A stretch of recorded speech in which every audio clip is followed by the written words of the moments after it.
سلام، خوش اومد به کانال ریوای. من محمد هستم. اومدیم با آموزش نصب برنامه‌های دانلود شده کامپیوتر.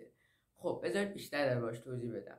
قبلا پول میدادیم دیویدی می‌خریدیم که قیمتش هم زیاد نبود و اینکه نصبش هم سخت نبود. بیشتر از 90% اونم میدونم که بلدی که این برنامه‌ها رو نصب کنید.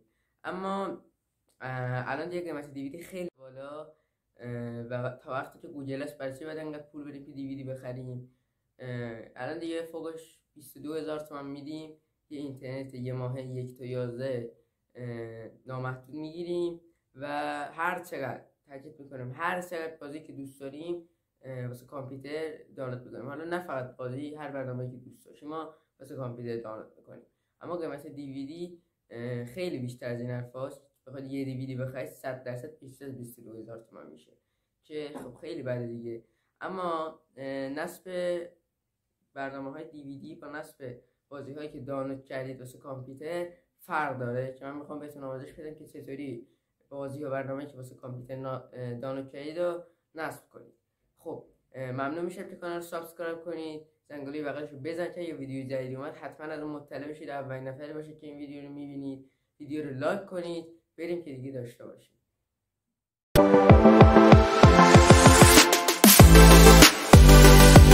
خب قبل از هر چیزی شما باید برنامه که میخواید از سایت دانلود کنید که حتما هم نیاز نیست به اینترنت رو به کامپیوتر وصل کنید، بیاید تو سایت ها دانلود کنید که یکم دنگ و فنگش زیاده. من روش بهتری بلدم که شما میرید داخل گوشی فایلی که میخواید دانلود میکنید و با استفاده از کابل USB شارژر میفرستید کامپیوتر. به همین راحتی که خیلی راحت تره و من از قبل فایل دانلود کردم، یعنی برنامه‌ای که میخوام. برنامه‌ام انگری برده که عمدن این انتخاب کردم چون حجمش کمه، میخوام سریعتر کارم راه بیفته، ویدیو طولانی نشه. روش کلیک راست بکنیم یه همچین چیزی واسمون میاد. روی قسمت وینرار میریم، 3 گزینه واسمون میاد. اولی که اگه بزنیم استخراج میکنه منتها هر جایش ما بخوایم. برای مثلا من میخوام دی ای حالا هر جای دیگه استخراج کنه. دومی رو بزنیم هم استخراج میکنه منتها همینجا سری کارمون رو راه میندازه، همینجا استخراج میشه.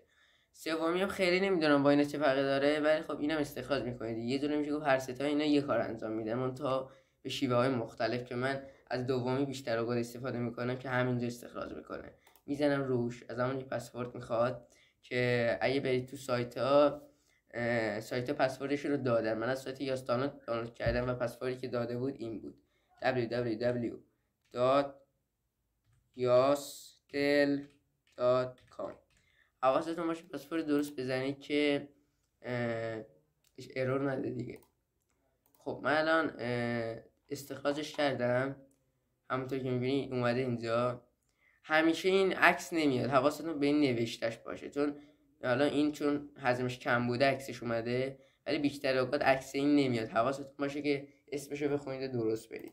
میزنم روش. الان همونطور که میبینید مثل دیویدی هایی که میخریدید الان میتونید به راحتی نصب کنید. نکست رو میزنم و کاراشو ردیف میکنم.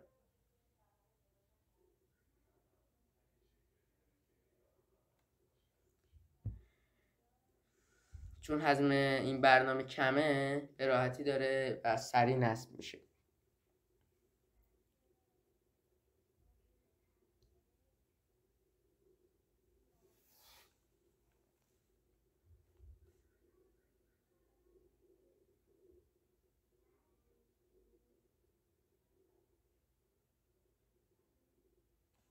خب برنامه نصبش تموم شد. همونطور که میبینید رو صفحه اومده. الان اگه بزنم روی میتونم برم داخل برنامه و بازی کنم.